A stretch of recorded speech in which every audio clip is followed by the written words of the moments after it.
नमो सिद्धाणं नमो आयर्याणं नमो वज्रायाणं नमो लोहे सर्वसाहुणं। तीर्थवीर प्रभु का जग में प्रवर्ते, निज तत्व बोध पाकर सब लोक हर्षे। दुर्भावना न आवे मन में कदापि, निर्विघ्न निरविकारी आराधना प्रवर्ते। 100 माला की बिल्डिंग, उसमें सीमेंट नहीं होगा तो बिल्डिंग कब तक टिकेगी? भूकंप आएगा तो क्या होगा? जिस प्रकार सीमेंट के बिना बिल्डिंग का टिकना असंभव है, ऐसे द्वादशांक का महल नए चक्र के बिना नहीं खड़ा होता। नए चक्र के बिना द्वादशांक की एक लाइन नहीं लिख सकते। स्यादवाद में से अनेकांत निकालना आना चाहिए, ऐसे व्यवहार में से परमार्थ निकालना आना चाहिए। क्योंकि जिनवाणी में 99% जितने भी कथन हैं वो व्यवहार के लिखे गए हैं। अब उस व्यवहार में से परमार्थ निकालना हमें आना चाहिए। अभी हमने पहले दिन जब कक्षा प्रारंभ की थी तो नए का सरल अर्थ आपको बताया था अपनी भाषा में। माने नए माने कथन करने की पद्धति, शैली, माने ये वस्तु शैली है। कथन शैली के अंदर विवाद हो सकता है लेकिन वस्तु शैली में विवाद नहीं हो सकता। जैसा कहा जाए वैसा मानना नहीं, ये हमने आपको पहले दिन बताया था। जैसे एक दृष्टांत देते हैं, जैसे कोई एयरपोर्ट पर खड़ा हो और एयरपोर्ट पर एक व्यक्ति खड़ा है और वहाँ पर एक फ्लाइट आती है तो वो कहता है देखो भैया मेरी फ्लाइट आ गई, मैं जा रहा हूँ। अब उसकी फ्लाइट आ गई, अब उसने 2000 रुपये 3000 रुपये का टिकट लिया और वो कह रहा है मेरी फ्लाइट आ गई। अब सोचो 2-3 हज़ार में फ्लाइट आती है क्या? और सोचो बगल में उस फ्लाइट की कंपनी का मालिक भी खड़ा हो और वो सुने, वो कह रहा है ये मेरी फ्लाइट आ गई, तो उसको भी कोई आपत्ति नहीं कि भैया चलो पैसेंजर है अपनी फ्लाइट कह रहा है तो कोई आपत्ति नहीं है। लेकिन वो फ्लाइट के अंदर भी आप देखो तो जो सीट है उस पूरी फ्लाइट में एक सीट पर उसको बैठने का हक है। वो भी जब तक उसका डेस्टिनेशन नहीं आता तब तक वो बैठ सकता है और डेस्टिनेशन आने पर क्या होगा? उतरना पड़ेगा। तो ऐसे 2000 रुपये में तो उसकी सीट भी नहीं आएगी। लेकिन व्यवहार से कहने में आता है कि ये फ्लाइट मेरी फ्लाइट आ गई, मेरी ट्रेन आ गई, लेकिन उसे अपना माना नहीं जाता। उसको तो सिर्फ कहने का ही व्यवहार होता है। कल हमने एक और चर्चा ली थी जो दोनों नयों के अंदर और भी व्यवहार नय के अंदर ये शब्द आपको देखने मिलेगा। पहले नय में हमने देखा था चेतन अचेतन पदार्थों का कर्ता भोक्ता ज्ञाता स्वामी कहना। उसकी थोड़ी और चर्चा करने का भाव है। अचेतन पदार्थों को अपना कहना, कल हमने अंत में बात की थी। घर, दुकान, मकान इत्यादि को अपना कहना, ये उपचरित असद्भुत व्यवहार नय का कथन है। अब देखो पहले आपने देखा होगा, आजकल देखने मिलता है कि नहीं पता नहीं, जैसे रेल में पैसेंजर कोच में अगर कोई चढ़ता है तो खिड़की में से रुमाल रख देगा। बसों में आपने देखा होगा खिड़की में से रुमाल रख देगा और फिर क्या कहेगा, ये सीट मेरी है। अरे भैया मैंने पहले इसे देखा, ये सीट मेरी है, यहाँ पर मेरा रुमाल रखा है। तो भैया ये रुमाल, कोई सामने जवाब दे दे कि रुमाल इस सीट पर रखा तो सीट तुम्हारी हो गई। कोई ये रुमाल राष्ट्रपति या प्रधानमंत्री की कुर्सी पर रखे तो वो उसकी सीट हो गई। तो भैया उसको मैंने देखा तो ये मेरी हो गई। तो ये सीट को अपना कहना ये उपचरित असद्भुत व्यवहार नय का कथन है, क्योंकि उसने देखा, उसने रुमाल रख दिया। तो लोक व्यवहार में ऐसी बातें चलती है। बगीचे में आम गिरा और पहले मैंने देखा ये मेरा। तो इस तरह के लोक में इस तरह के व्यवहार चलते हैं। ये उपचरित असद्भुत व्यवहार नय का कथन है। कल हमने 4 बातें बताई थी आपको, एकत्व, ममत्व, कर्तृत्व, भोक्तत्व और साथ में एक और चीज थी ज्ञातत्व। यहाँ पर इस नय से कर्ता कहते हैं तो कर्तृत्व पुष्ट नहीं करना है, यहाँ तो कर्तव्य बताना है कि आपका व्यवहार से ये कर्तव्य है तो इसका पालन करो। बाकी कर्तृत्व का पोषण करना ये बात नहीं है, क्योंकि एकत्व, ममत्व, कर्तृत्व, भोक्तत्व ये 4 बातें जो बताई, जैसे मैं भारतीय हूँ, मैं जैन हूँ तो भारत में रहता हूँ और अपने आप को भारतीय अनुभव करना यह एकत्व, जैन अनुभव करना यह एकत्व, यह भारत मेरा है यह ममत्व, मैं देश में अपना काम करता हूँ यह कर्तृत्व, और इस देश में काम करता हूँ तो मैं अपना यश भोगूंगा यह भोक्तत्व। लेकिन वास्तव में भैया मैं तो मात्र जानने वाला हूँ। यह है ज्ञातृत्व। माने ये यदि ज्ञातत्व वाला जो बिंदु जो है, यदि हमारे जीवन में ज्ञातापना नहीं होगा और ये एकत्व, ममत्व, कर्तृत्व, भोक्तृत्व बुद्धि होगी, तो जीव समय समय पर दुखी होगा, हर पल पल पर दुखी होगा। आपने देखा होगा किसी ने बहुत अच्छी पेंटिंग बनाई और पेंटिंग बना करके वो बहुत प्रसन्न हुआ कि मैंने बहुत अच्छी बनाई।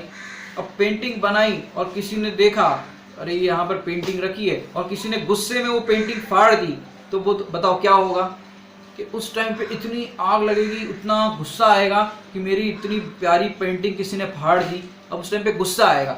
यदि आप नए चक्र चलाना जानते हो तो आपको गुस्सा नहीं आ सकता कि ये मेरी पेंटिंग तो कहने के निमित्त मात्र है, मैं तो उस पेंटिंग का उपादान भी नहीं हूँ, और ऐसे मैं उस पेंटिंग का निमित्त मात्र हूँ, उसको बनाने में निमित्त हूँ, बाकी वो पेंटिंग का मेरे में कुछ नहीं, मेरा पेंटिंग में कुछ नहीं। यदि इस तरह का भेद विज्ञान करेगा तो जीव उस टाइम पे दुखी नहीं होगा। अब देखो रामचंद्र जी को राज तिलक होना था, माने राजपाट का वैभव मिलना था। अब हुआ क्या, राजपाट का वैभव मिलना था पर नहीं मिला। 51 ज्योतिषियों ने घोषणा कर दी थी कि इनको राज तिलक होगा, लेकिन हुआ नहीं। फिर क्या हुआ, क्योंकि एक दिन पहले सोचो सीता जी और रामचंद्र जी जब कल राज तिलक होना है तो उन्होंने पूरी तैयारी की होगी कि नहीं की होगी। सीता जी ने कहा होगा कि नहीं मैं लाल साड़ी पहनूंगी, हरी साड़ी पहनूं, कौन सी साड़ी पहनूं, ये सब एक नंबर की बात है। साड़ी कौन सी पहनना, क्या करना, अपना गहना कौन सा पहनना, नवलखा हार पहनूं, चंद्रहार पहनूं, कौन सा हार पहनूं, ये सब एक नंबर की बात है। राजपाट की गद्दी की बात ये एक नंबर की बात है, माने उपचरित असद्भुत व्यवहार नहीं की बात है। लेकिन जिन्होंने ये दूरवर्ती पदार्थ, चेतन अचेतन पदार्थों से भेद विज्ञान किया होगा, यदि उसके संयोग वियोग होते हैं तो उनको भेद विज्ञान के कारण उस टाइम पे आकुलता नहीं होगी, दुखी नहीं होगी। ये हम इसलिए बता रहे हैं कि हमको एक नंबर से सबसे पहले भेद विज्ञान करना है। स्थूलता हम एक नंबर माने अपने जो आत्मा की सत्ता में भी नहीं है और शरीर की सत्ता में भी नहीं है, फिर भी हम लोक व्यवहार चलाने के लिए उनको अपना कहते हैं, लेकिन उसमें हम एकत्व, महत्व, कर्तृत्व, भुक्तत्व बुद्धि करते हैं, जिस कारण से हम दुखी होते हैं। अब रामचंद्र जी को राज तिलक नहीं हुआ तो उनको कितना दुख हुआ, और सीता जी को कितना दुख हुआ कि रामचंद्र जी और सीता जी को उस टाइम पे दुख नहीं हुआ। क्यों? ज्ञानियों को पता है कि ये बाहर के संयोग का वैभव इत्यादि जो है वो सब पुण्य पाप के उदय अधीन है, लेकिन मेरे में पुण्य का उदय भी नहीं है, मेरे में पाप का उदय भी नहीं है। ज्ञानी तो हर समय विचार करते हैं मैं तो अपने स्वरूप में रहता हूँ, मैं अपने स्वरूप के बाहर जाता ही नहीं हूँ, मेरे में तो अनंत स्वरूप की संपदा है। ऐसा भेद विज्ञान करते हैं। उनको राजपाट मिले तो भी कोई प्रॉब्लम नहीं, नहीं मिले तो भी कोई प्रॉब्लम नहीं। एक बहुत सुंदर भजन आता है, ज्ञानी घर में रहे या वन में रहे, भोग उनको सुहाने लगते नहीं। राग की आग में भेद विज्ञान है, इसलिए आग उनको जलाती नहीं, इसलिए आग उनको जलाती नहीं। उनको राग की आग में भेद विज्ञान है, इसलिए उनको जलाती नहीं। स्मारक में एक बार शिविर चल रहा था, तो प्रातःकाल जब कोई व्यक्ति वहाँ पर आया होगा तो वहाँ पर कमरे की सफाई नहीं होगी। एक दिन पहले आ गए शिविर के तो सफाई नहीं होगी, तो वो सब हॉल के अंदर ठहराया था उनको, तो हॉल में वो सफाई करने लग गए सवेरे सवेरे। तो किसी को लगा, और पहले से उनसे पहले कोई आया हुआ था, तो किसी को लगा कि भैया ये कोई सफाई कर्मचारी है, तो उनने कहा कि भैया ये कोने में भी ज़रा सफाई करना। अब उसको इतना गुस्सा आया कि भैया मैं सफाई करने वाला हूँ। अब देखो उनको इतना गुस्सा आया मैं सफाई करने वाला हूँ, तो भैया तुमने एक नंबर से भेद विज्ञान नहीं किया। अरे तुम सफाई कर रहे हो इसलिए उसने, सामने वाले ने सोचा तुम सफाई करने वाले हो, लेकिन उस समय तो तुम अपने आप को ज्ञायक अनुभव कर सकते थे। साधर्मी ने कहा तुम सफाई कर लो, हाँ भाई सफाई कर लो, लेकिन उस टाइम पे अपने आप को सेठ अनुभव करने वाला, अपने आप को कुछ और अनुभव करने वाला उस टाइम पे दुखी हो जाएगा। लेकिन ये तो एक नंबर का कथन था, एक नंबर की वैल्यू जीरो। आपको जो कुछ भी एक नंबर से कहा जा रहा है वो उसकी वैल्यू जीरो। करोड़पति कहा जा रहा है, सेठ कहा जा रहा है, पुरुष कहा जा रहा है, स्त्री कहा जा रहा है, इसकी वैल्यू जीरो। वो आपकी आत्मा की सत्ता में भी नहीं है और शरीर की सत्ता में भी नहीं है। ये सब कहने के व्यवहार है। आपका फेवरेट कलर कौन सा है? फेवरेट कलर में होता है बच्चों को, ये पेन अगर गिफ्ट में बांटे तो बच्चों को ये पेन नहीं वो पेन नहीं, क्यों होता है? ये मेरा फेवरेट कलर है। और दूसरी कोई पेन मिल जाए तो लेते नहीं है, रोने लग जाते हैं। तो ये कलर के अंदर भी लोगों को लगता है ये मेरा फेवरेट कलर, वो मेरा फेवरेट कलर।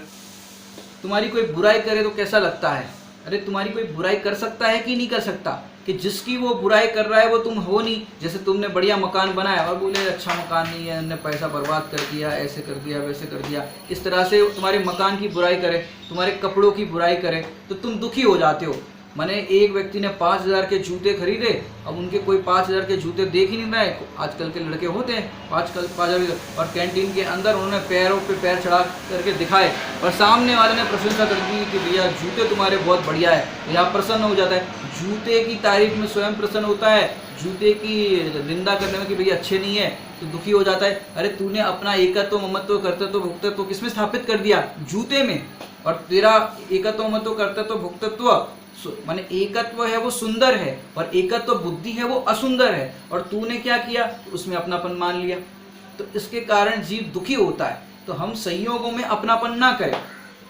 माने देखो, भोजन करना हो तो भोजन की थाली, माने समझो 5-6 लोग हो, अब किसी होगा, और ऐसे सोचो समधी हो, अपने 2 समधी हो, 2-4 लड़कियां हो, शादी कराई हो तो 2-4 समधी आ गए हो। अब समधी में भी ऐसा अपन करे कि भाई एक को स्टील की थाली में रसगुल्ला दिया, दूसरे समधी को चांदी की थाली में रसगुल्ला दिया, अब तीसरे समधी आए तो उनको सोने की थाली में रसगुल्ला दिया।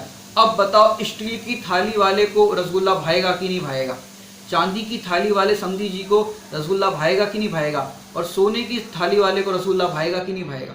और एक जन को अपन हीरे की थाली दे दो, रत्नों की थाली दे दो, चौथे नंबर पर आए। अब बताओ सोने वाले को भाएगा कि नहीं भाएगा? अब बताओ रसगुल्ला सबको एक साथ दिया है, लेकिन अंतर क्या है?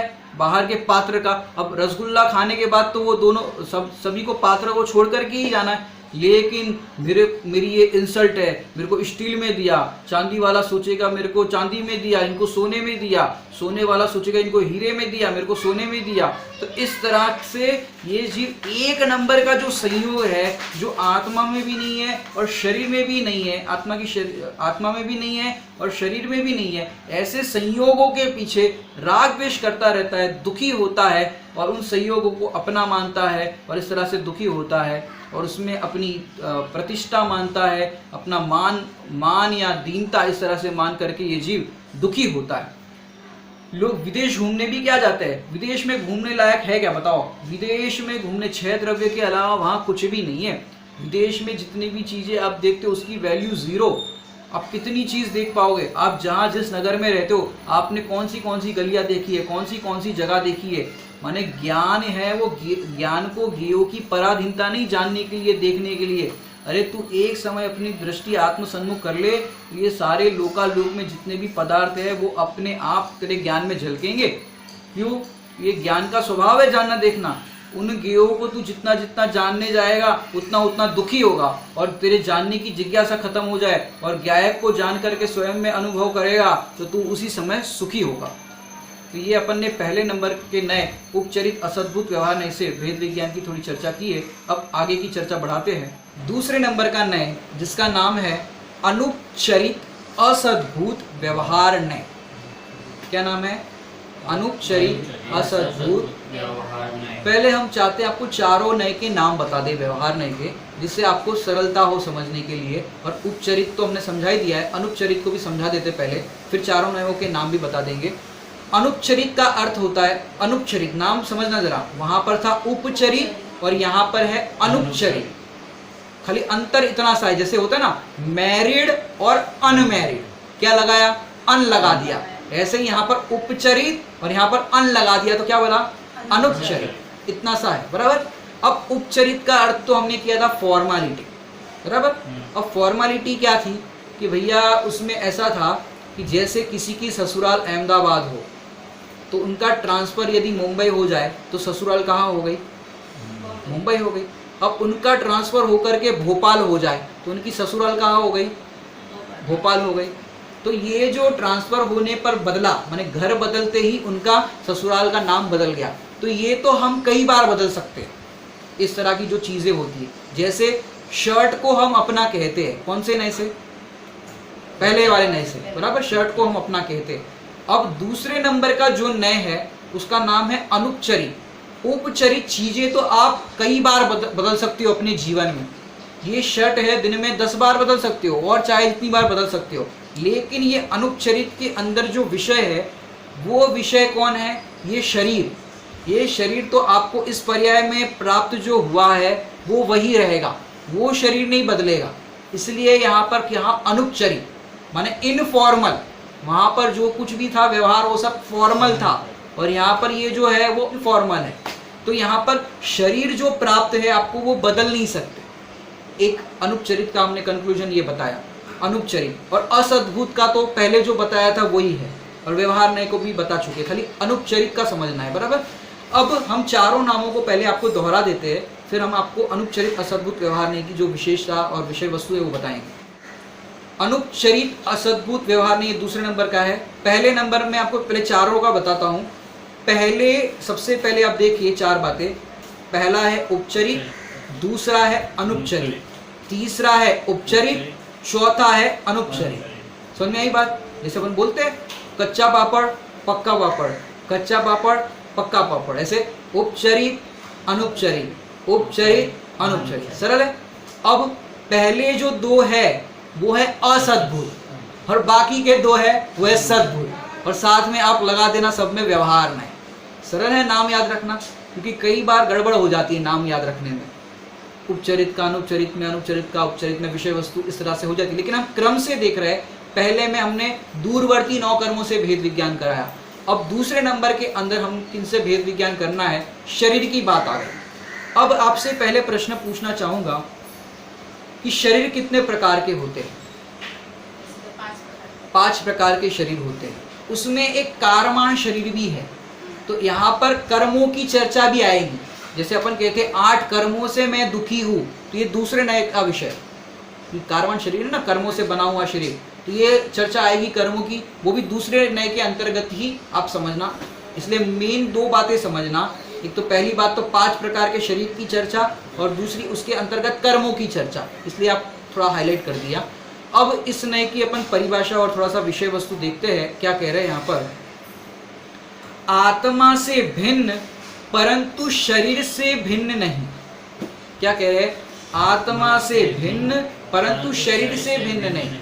अब जो दूसरे नंबर का जो नय है वो आत्मा से तो भिन्न है, माने शरीर है वो आत्मा से तो भिन्न है। कह रहे आत्मा से तो भिन्न है परंतु शरीर से भिन्न नहीं। शरीर से भिन्न नहीं मतलब संश्लिष्ट पदार्थ, ये यहाँ पर शब्द यूज किया गया है। मतलब दूध और पानी की तरह मिला हुआ दिखता है। संश्लिष्ट में एक में एक दिखाई देता है, दूध पानी की तरह। देह और आत्मा एक में एक दिखाई देता है, लेकिन क्या है? उससे भिन्न है। ये बात ध्यान रखना। फिर आपको ये बता चुके हैं 5 प्रकार के शरीर का कर्ता भोक्ता स्वामी कहना जानना। सारे नयों के अंदर कहना जानना ये मुख्य बात है। अब आपको बताते हैं ये 5 प्रकार के शरीर का कर्ता भोक्ता स्वामी कहना और जानना। तो यहाँ पर इस नय के अंदर 5 प्रकार के शरीर का कर्ता भोक्ता कहा जाएगा। जैसे आप लोग देखते हो रोटी बनाई, ये हमने कल बताया, अभी बताया था। आप क्या कर रहे हो कि रोटी बना रहा हो, तो रोटी बना रहा हूँ ये पहले नए का कथन, बराबर। रोटी की चर्चा आएगी तो हाथों से रोटी बेल रहा हूँ, हाथों की बात आई शरीर की, माने जहां पर बॉडी एक्टिविटी की बात आए वहां दूसरा नंबर लगाना, और आत्मा और शरीर से भिन्न की बात आए तो पहला नंबर लगाना। तो मैं हाथों से रोटी बेल रहा हूँ, हाथों से रोटी को पलट रहा हूँ, ये कौन से नए से? अनुपचरित असद्भुत व्यवहार नए। कार चला रहा हूँ, पहला नए। हाथों से स्टेयरिंग घुमा रहा हूँ, पैरों से ब्रेक लगा रहा हूँ, दूसरा नंबर का नए। सरल हो रहा है कि नहीं हो रहा है? इस तरह से पहला और दूसरे में अंतर समझना। तो शरीर की एक्टिविटीज की बात कि मैंने भगवान को अर्घ चढ़ाया, हाथों में अर्घ लेकर के अर्घ समर्पित किया भगवान को, दूसरा नंबर का। मैंने जिनवाणी को हाथों से खोला, दूसरा नंबर का नए। मैंने आंखों से जिनेंद्र भगवान के दर्शन किए, दूसरा नंबर का नए। पैरों से जिन मंदिर गया, दूसरा नंबर का नए। तो समझ में आए बात? जब भी बॉडी एक्टिविटीज की बात आएगी तो कौन सा नंबर का नए लगाओगे? दूसरा नंबर का नए।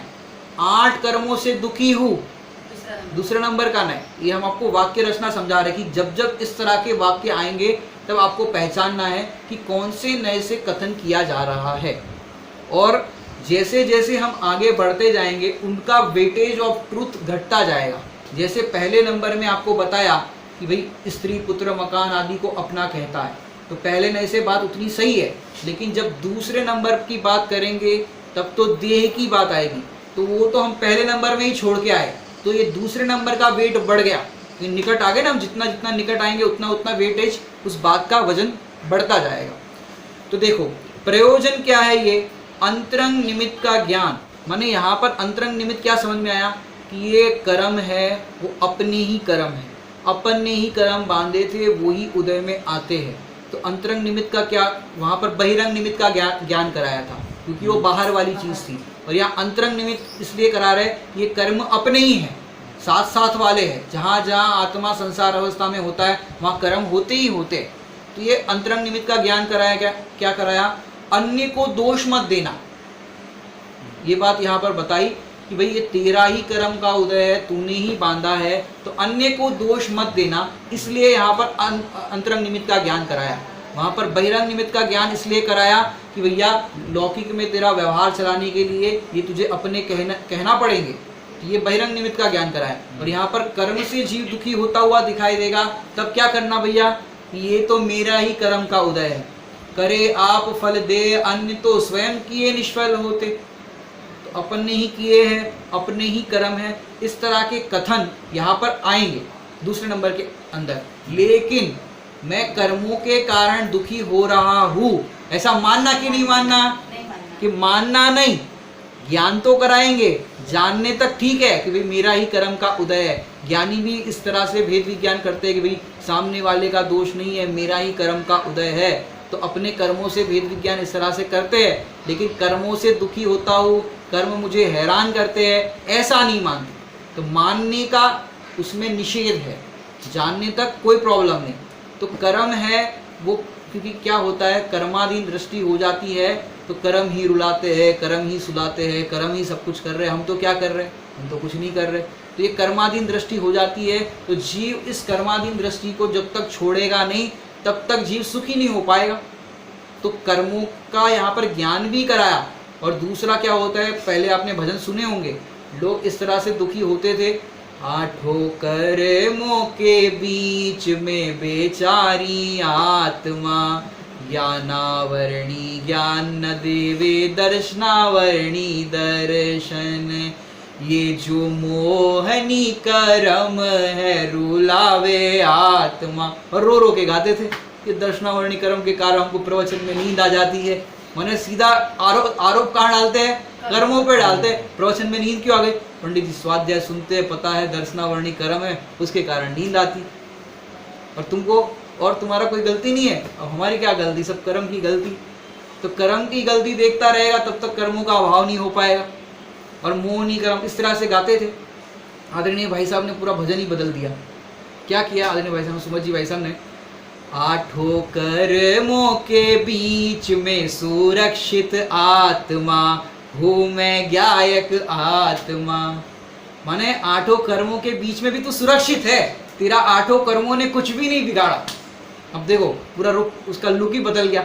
कहाँ हम आठों कर्मों से दुखी होने की बात कर रहे थे, और यहाँ कह रहे आज तक तुम आठों कर्मों से दुखी नहीं हुआ। मैं तो उस 8 कर्मों के बीच में भी सुरक्षित हूँ, मेरा एक भी गुण, एक भी मेरा कुछ भी, माने अनंत गुणों का वैभव है, उसमें किंचित मात्र भी उसमें कमी नहीं आई। सोचो नरक निगोद आदि की पर्याय में जाने पर भी मेरे में कुछ नहीं हुआ, मैं तो ज्यों का त्यों सुरक्षित रहा। ये आठों कर्म, देखो कई बार तो लोग कहते हैं भैया ये 8 कर्म और हम एक, बोलो क्या करें, हमारे एक की क्या चलेगी, ये 8 कर्म तो हमको संसार में प्रेर रहे, हमको संसार में दुखी कर रहे हैं, संसार में भ्रमा रहे, अब एक अकेला क्या करेगा इन 8 कर्मों का।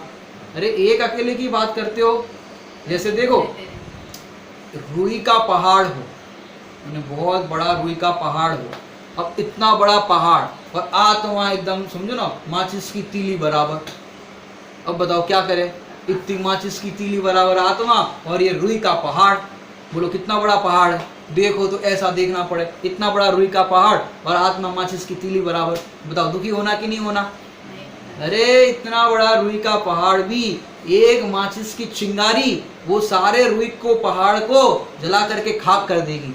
ऐसे जहां पर तेरे यहाँ पर आत्मा का श्रद्धान हुआ, मैं परमात्मा हूं ऐसा निर्णय हुआ, तो आठों कर्म क्या हो जाएंगे? नष्ट हो जाएंगे। यहाँ पर तू एक बार अपने हु की हकार तो ला, एक बार तू अपने आप को परमात्मा रूप अनुभव करेगा, ये सारे आठों कर्म, क्योंकि देखो ये मोहनीय भी जो अपन चर्चा करते हैं ना, सब कर्मों में देखा जाए तो मोहनीय है वो प्रबल है। अब मोहनीय भी क्यों प्रबल है कि हम क्या करते हैं, पर द्रव्य को अपना मानते हैं। पहले नंबर की शैली में कहे तो चेतन अचेतन पदार्थों को अपना मानते हैं। दूसरे नंबर पर कहे तो शरीर और कर्मादि के जो परिणामन होता है उसको हम अपना मानते हैं। तो मोहनीय बड़ा प्रसन्न होता है, वे देखो वो ही अपना मान रहे हैं, हम क्या करें, और हम तो फिर उसको घुमाएंगे। और जैसे ही तुमने अपने आप को आप रूप अनुभव किया, अब मोहनीय की क्या ताकत कि दुखी करे तुम्हें, कि मोहनीय की कोई ताकत नहीं कि तुम्हें संसार में दुखी करे। ऐसे जिस समय हो आत्मदृष्टि, कर्म थर थर कांपते हैं, आत्म की एकाग्रता लख छोड़ खुद ही भागते हैं। तो दूसरे नंबर के नए के अंदर जो उसका विषय है वो है 5 प्रकार के शरीर का कर्ता, भोक्ता, स्वामी, कहना और जानना। जानने तक सीमित है, मानने की बात किसी भी नए में नहीं कही गई। तो यहाँ पर दूसरे नंबर के नए के अंदर 5 प्रकार के शरीर का कर्ता भोक्ता कहेंगे कि इस नए से तो ऐसा ही कहा जाएगा कि तुम ही उसके कर्ता हो। और ये दूसरे नंबर की शैली में आप देखो ग्रंथों में कई चीज़ें लिखी गई हो दूसरे नंबर के नयों से। अगर ये नए नहीं होता तो आपको समझाते कैसे, क्योंकि आत्मा को समझाने के लिए भी ये दूसरे नए की ज़रूरत पड़ी। आपने समय सार जी यदि पढ़ा हो तो समय सार जी की गाथा जो पूर्व रंग की गाथा है आपको याद दिलाते हैं। देह चेतन एक है, यह कथन है व्यवहार का, यह एक हो सकते नहीं, यह कथन है परमार्थ का।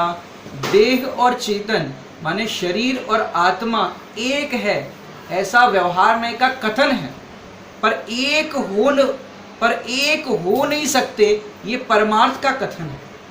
व्यवहार से कहा जाएगा भाई दूध पानी की तरह मिला हुआ है, जल पय जो जियत न मेला, पय भिन्न भिन्न नहीं भेला, कि जल और पानी की तरह वो मिला हुआ दिखाई देने पर भी भिन्न भिन्न है, लेकिन मिला हुआ देखा भी जाता है और दिखाई भी देता है। तो ये अनुपचरित असद्भुत व्यवहार में इसे कहा जाएगा कि आत्मा और शरीर एक है। ये कहने में कोई आपत्ति नहीं, क्योंकि इस तरह के वचन आपको मिलेंगे, ये दूसरे नए का कथन है, लेकिन एक नहीं हो सकते, ये परमार्थ का कथन है, अर्थात निश्चय का कथन है।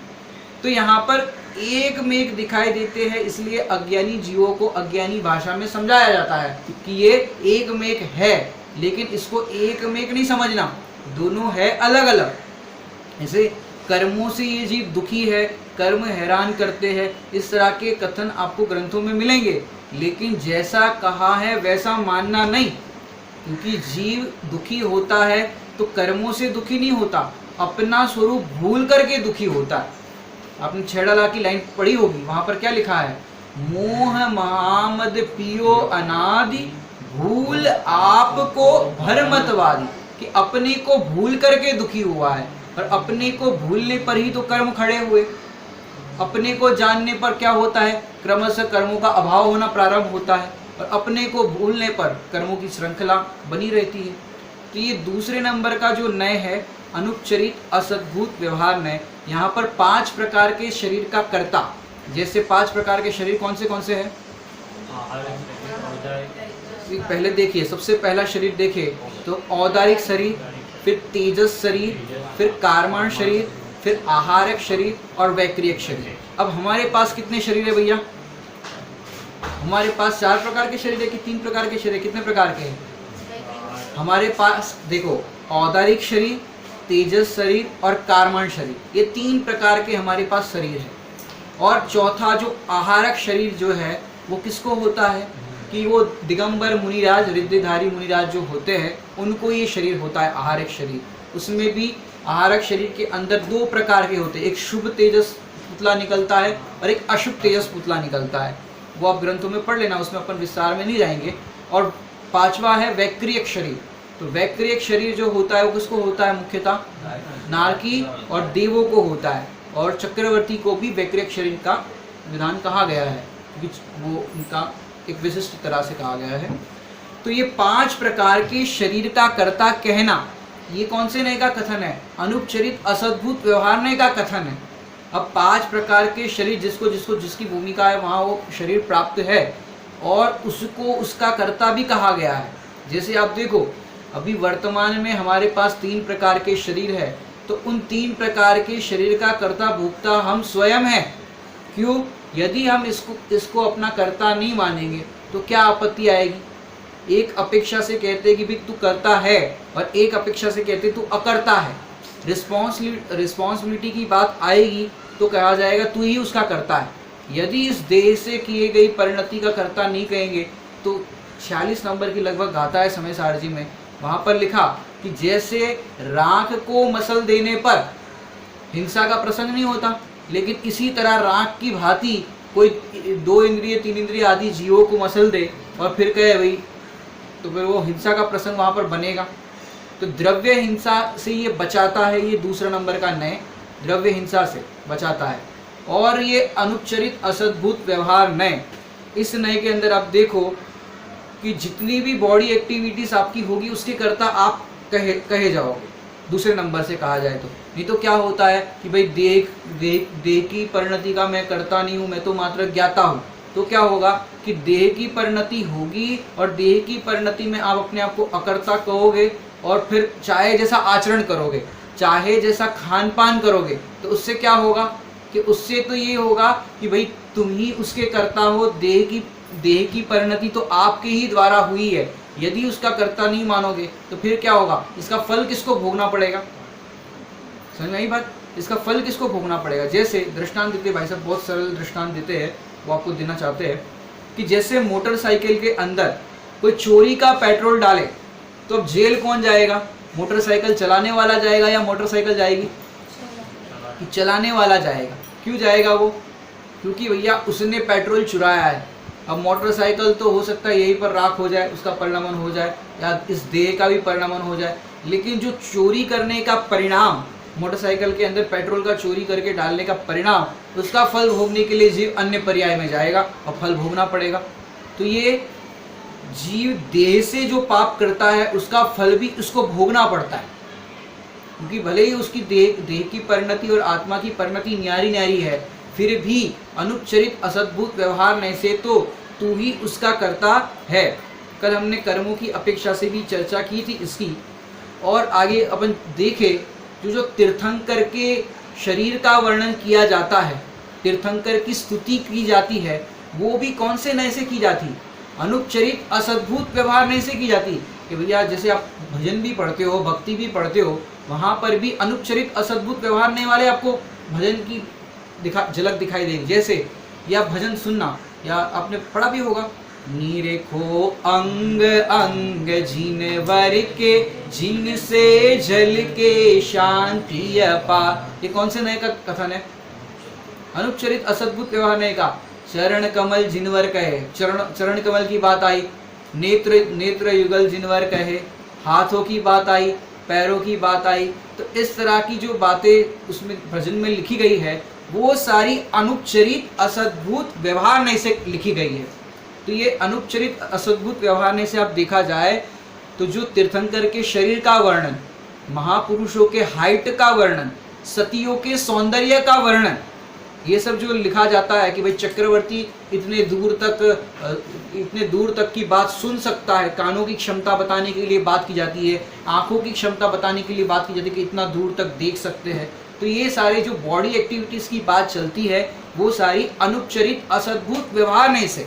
यदि ये नय नहीं होता तो प्रथमान योग में जितना भी वर्णन किया गया है, उन सतियों के सौंदर्य का वर्णन कहो, तीर्थंकरों की स्तुति का वर्णन कहो, उनके भुजाओं का बल का वर्णन कहो महापुरुषों के, तो वो सारा वर्णन जो है वो अनुपचरित असद्भुत व्यवहार नय से कहा गया है।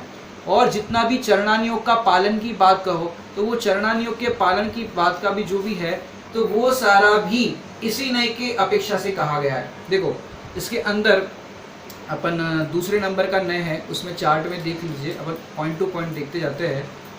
कल हमने अंतरंग निमित्त का ज्ञान और अन्य को दोष देने अनिति का त्याग, इतनी बात की थी कि अन्य को दोष नहीं देना, कर्म है वो स्वयं किए हैं और स्वयं ही भोगने हैं, इसमें दूसरे का कोई रोल नहीं है या दूसरे के द्वारा कुछ किया गया नहीं है। तो अन्य को दोष देने का त्याग, अपन क्या करते हैं, अपने से गलती होती है और हम कर्मों पे दोष डालते हैं और अन्य पर नौ कर्म पर दोष डालते हैं। तो अनिति का त्याग, अनिति का त्याग मतलब एक व्यवहार जो चरणानियोग की अनिति होती है वो तो है ही, लेकिन साथ में आप तो मेहनत रहना चाहता है, दोष कर्मादि को देता है। कर्मादि में तीनों कर्म लगा दो जैसे जैसे जो घटित हो, तो उस कर्मादि को दोष देता है। जिनाज्ञा माने तो ऐसी अनिति संभवे नहीं, जिनाज्ञा मानोगे तो ऐसी अनिति संभवित नहीं होगी कि तुम पर द्रव्य को दोष दो, क्योंकि पर द्रव्य है वो अपना कुछ भी नहीं करता और हम पर द्रव्य का कुछ भी नहीं करते, ये वस्तु स्थिति है। अब आगे क्या लिखा है, भाषा विज्ञान, सत्य का वजन पिछले नय के कथन से अधिक, सत्य का वजन पिछले नय के कथन से अधिक माने पहले नय के अंदर जो भिन्नवर्ती नौ कर्मों का कर्ता भोक्ता कहा गया था, अब दूसरे नंबर में शरीर की एक्टिविटीज का कर्ता भोक्ता कहा। तो पहले नय में तो दूर की बात आई थी, अब निकट की बात आई, तो यहाँ पहले नय में जो दूर की बात थी और यहाँ निकट की बात आई, तो इसका वजन ज्यादा है। अपन अंदर अंदर बाहर से अंदर की ओर जा रहे हैं, तो बाहर का वजन तो उस नय की जब चर्चा कर रहे थे तो उसका वजन वेटेज ऑफ ट्रुथ 100% उतना ही था। अब हम दूसरे नंबर के नय की चर्चा कर रहे हैं, अनुपचरित असद्भुत व्यवहार नय की, तो अब जो कथन इस नय के किए जाएंगे वो 100% उसी नय से अपन को मानने पड़ेंगे। और तो और इसके अंदर आप कहो तो पिछले नय इसके कथन से अधिक माने उससे ज्यादा अधिक इसकी बात आएगी वेटेज, क्योंकि निकट की बात आई। फिर निश्चय नय से निषेध, कि निश्चय नय से व्यवहार नय का निषेध होता है, इसको हम आगे आपको जैसे जैसे व्यवहार नय की चर्चा अपनी आगे बढ़ेगी वैसे हम इस चीज़ का खुलासा करेंगे कि निश्चय नय से व्यवहार का किस तरह से निषेध होता है। वो निषेध निषेधक संबंध की बात हम आपको आगे बताएंगे। कर्तव्य क्या है कि भैया इस नय की चर्चा हम कर रहे हैं, तो कर्तव्य की बात यहाँ पर बता रहे हैं, कर्म एवं शरीर निमित्तों से विरक्त होना। क्या कह रहे हैं यहाँ पर, हमारा कर्तव्य क्या है, कर्मों से विरक्त होना माने कि जो हम कर्मों के कारण सुखी दुखी अनुभव कर रहे हैं या दुखी हो रहे हैं, तो हमारी जो इस तरह की मान्यता है पर द्रव्य से सुखी दुखी अनुभव करने की, तो कह रहे हैं यहाँ पर कर्म एवं शरीर निमित्तों से विरक्त होना, क्योंकि ये सब निमित्त है। जब भी जीव दुखी होगा तो किसी ना किसी निमित्त पर आरोप आएगा। जब दुखी होने का कार्य होगा, जब कार्य होता है तो वहाँ पर कोई ना कोई निमित्त उपस्थित होता है, तो वहाँ पर दुखी होगा तो कोई ना कोई निमित्त पर आरोप डालेंगे कि भाई इसके कारण दुखी है। तो यहाँ पर कह रहे हैं कि अब तुम परद्रव्य का दोष छोड़ो, परद्रव्य की दृष्टि छोड़ो कि हमारे शरीर के कारण दुखी है, हम इन कर्मों के कारण दुखी है, तो इनसे दृष्टि हटा करके उनसे विरक्तता करो। विरक्तता करो माने उनकी दृष्टि हम अब तक दुखी होने के नाम पर या सुखी होने के नाम पर कर्मों की कर रहे थे, अब कह रहे तू स्वयं सुखी दुखी कर्मों के कारण नहीं होता, स्वयं तेरे जैसे मोह के परिणाम होते हैं वैसा ही सुखी दुखी अनुभव करता है, माने मोह के कारण अनुभव करता है। अपन ने पढ़ा होगा, द्रव्य रूप करी सर्व थिर परजय थीर है कौन, द्रव्य दृष्टि आपा लखो परजय नय करी गौण। कि पर्याय को गौण करके द्रव्य दृष्टि आपा लखो, कि अपने द्रव्य स्वभाव की दृष्टि करो, और फिर क्या करो, परजय नय करी गौण, कि पर्याय को गौण करो। और दूसरी बात क्या कही, पर द्रव्य रूप करी सर्व थिर परजय थिर है कौन, द्रव्य दृष्टि आपा लखो, कि अपने आप की दृष्टि करो। अपने आप की दृष्टि करने पर आन कल्पना, कि आन कल्पना माने विपरीत कल्पनाएं सब चली जाएगी। आपकी दृष्टि करने पर विपरीत कल्पना चली जाएगी। अब तक तूने क्या किया, अपने आप की दृष्टि नहीं कही, इसलिए तुझे कर्म आदि शरीर आदि से तू सुखी दुखी अनुभव कर रहा है। तो अब कह रहे उनसे विरक्त होना एवं अहम का त्याग। अहम का त्याग माने कि हम क्या करते हैं, पहले दूसरे नंबर के अंदर भले ही देव की एक्टिविटीज का कर्ता कहा, 5 प्रकार के शरीर का कर्ता कहा, लेकिन हम क्या करते, उसमें अहम करते। जैसे सुंदर शरीर मिला तो सुंदर शरीर मिलने पर रूप का मद हो जाता है, उसमें अहमपना हो जाता है कि मैं कितना सुंदर हूँ, मैं कितना गोरा हूँ, मैं कितना बलवान हूँ। और जितने भी 8 प्रकार के मद कहे गए हैं, जो देहाश्रित इस तरह से कहे जाते हैं, वो सारा इसी के खाते में डालना। आवाज़ अपनी सुंदर हो तो हम क्या मानते हैं, मेरी आवाज़ तो बहुत सुंदर है, कोयल जैसी आवाज़ है। तो इस तरह का हम जो अहम करते हैं, देह की एक्टिविटीज़ में अहमपना कि ये मैं हूँ। अच्छी सुंदर राइटिंग हो तो क्या करते हैं, मेरे जैसी सुंदर राइटिंग किसी की नहीं। तो यहाँ पर क्या कह रहे हैं कि इस प्रकार की जो अहम बुद्धि, दूसरी भाषा में कहे तो कर्तृत्व बुद्धि, पहले देखो, एकत्व बुद्धि, ममत्व बुद्धि, कर्तृत्व बुद्धि और भोक्तत्व बुद्धि, 4 प्रकार की जो मिथ्या बुद्धि है, उस मिथ्या बुद्धि का यहाँ पर त्याग करने की बात कर रहे हैं। तो उनमें अहम का त्याग। फिर यहाँ पर आगे क्या कह रहे हैं, कर्णान योग की सिद्धि। इस नए से क्या हो रहा है, कर्णान योग की सिद्धि। कैसे हो रही कर्णान योग की सिद्धि, कि भैया दूसरे नंबर के अंदर जो कर्म वाला एक शरीर है, तो जितना भी जीव के कर्मों का वर्णन आएगा कि कर्मों के कारण दुखी हो रहा है, या इस कर्म का फल ऐसा मिला, उस कर्म का फल वैसा मिला, तो जितना भी कर्णान योग लिखा गया है, या कर्मों की जितनी भी फिलोसॉफी है, कर्म सिद्धांत की बात है, वो सारा अनुपचरित असद्भुत व्यवहार ने से लिखा गया, इसलिए कर्णान योग की सिद्धि। और फिर क्या कह रहे हैं, चरणान योग की सिद्धि। चरणान योग की सिद्धि जो भी हमने आपको बताई, जैसे भस्म को मसल देने पर और फिर 2 इंद्रिय 3 इंद्रिय आदि जीव को मसल देने पर हिंसा का प्रसंग बनता है, इसलिए ये दूसरा नय हमें अहिंसा के पालन की भी प्रेरणा देता है या शिक्षा देता है। यदि ये नय नहीं होता तो जीव इस तरह के हिंसा के प्रसंग उद्भव करता, लेकिन अब इस नय के कारण क्या हुआ, अहिंसा की बात पुष्ट हुई कि अहिंसा का पालन करना चाहिए। फिर अंत में यहाँ पर एक पॉइंट लिखा है अशरण। अशरण क्यों लिखा, ये दूसरे नंबर का जो विषय है वो शरण नहीं है। पहले नंबर में चेतन अचेतन पदार्थ थे, स्त्री पुत्र मकान इत्यादि थे, वो हमारे लिए सुख के शरण नहीं थे। अब दूसरे नंबर पर ये कर्म और ये शरीर, ये कह रहे ये तुम्हारा शरण नहीं है, इसलिए कह रहे अशरण है। माने दूसरे नंबर का विषय भी जो है वो है अशरण। तो शरण क्या है, वो हम आपको धीरे धीरे आगे शरण की ओर हम बढ़ रहे हैं, वो आपको शरण बताएंगे। दूसरे नंबर के अंदर आपको बताया कि इसके जो कथन होंगे वो कथन कैसे होंगे, कि बॉडी एक्टिविटीज़ की जो चर्चा होती है, जब भी कोई भी बात आएगी जिसमें बॉडी एक्टिविटीज़ की बात आएगी, शरीर की बात आएगी, तो कौन से नए का कथन समझना, सेकेंड नंबर का अनुपचरित असद्भुत व्यवहार नय। जैसे हम आपको पूछते हैं, मैं माला फेर रहा हूँ, कौन से नए का कथन, उपचरित असद्भुत व्यवहार है पहला नंबर। हाथों से माला फेर रहा हूँ, अनुपचरित। दूसरा, कार चला रहा हूँ, पहला। हाथों से कार चला रहा हूँ, दूसरा। ऐसे जितने भी रसोई बना रहा हूँ, हाथों से रोटी बेल रहा हूँ, समझ में बात। तो इस तरह के जो कथन होंगे उसमें आपको पहचानना कि कौन से नए का। दूसरे नंबर की थोड़ी चर्चा की है, इसकी विशेष चर्चा कल करेंगे। ओम नमः।